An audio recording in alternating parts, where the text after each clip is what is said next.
Today I'd like to talk to you about the fourth stage of the process of acceptance.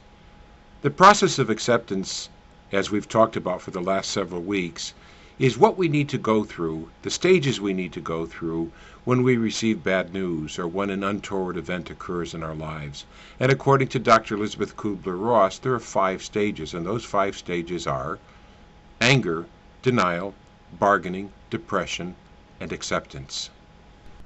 When we talked about anger, I shared with you 3 simple steps that you can try to control the intensity of the anger that may occur.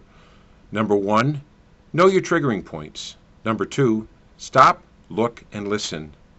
Number 3, respond. Don't react. While dealing with denial, I suggested that we neither encourage nor challenge the denial that may occur because it can serve as a protective mechanism against the harshness of the reality to which we've been exposed to. Today I'd like to talk to you about the 4th stage in the process of acceptance, and that stage is depression. Now, depression can be a very significant stage and a very difficult one to navigate your way through.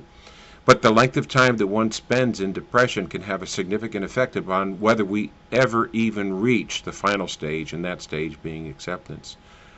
Now, Webster defines depression as a state of feeling sad or a psychotic or psychoneurotic disorder. Now, there's a big difference between the two. Bad news can certainly make us feel bad, but when it gets to the stage of a psychoneurotic disorder or a psychotic disorder, that is believed to be caused by a chemical imbalance in the brain and will require professional treatment in order to have it successfully taken care of. I'm going to limit my discussion today to the state of feeling sad. Now, I'm sure most of you are familiar with depression and have seen people with depression taken to a psychoneurosis or a psychosis.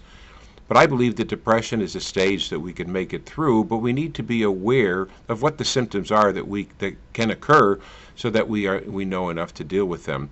Now, thanks to Wyeth, there is a list of symptoms that can be seen with depression, and if you'll allow me, I'm going to read them because there is quite an extensive list of them.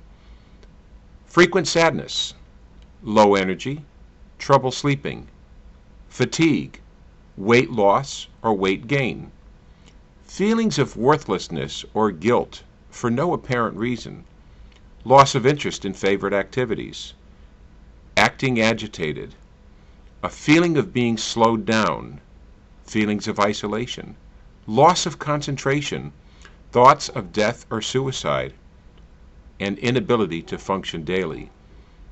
Now, suicide is a psychotic or a psychoneurotic reaction to depression, but I want you to know that people who commit suicide when they are depressed do that because they believe that this is as good as it gets.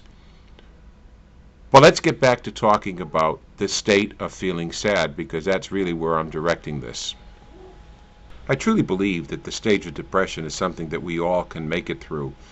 And it is true as long as there are no chemical imbalances in our brain and it does not become a psychoneurosis or a psychosis, then it will not require professional treatment, although people who deal with depression as a state of sadness may also require some kind of help. When I talked about bargaining, I said that we believe that the more facts we have, the more we can negotiate our plight. So too with depression. The more you know about the symptoms and signs that you can see during the stage of depression, the easier it becomes to recognize and to deal with it. So let's see you next week for the conclusion in the process of acceptance as we talk about acceptance.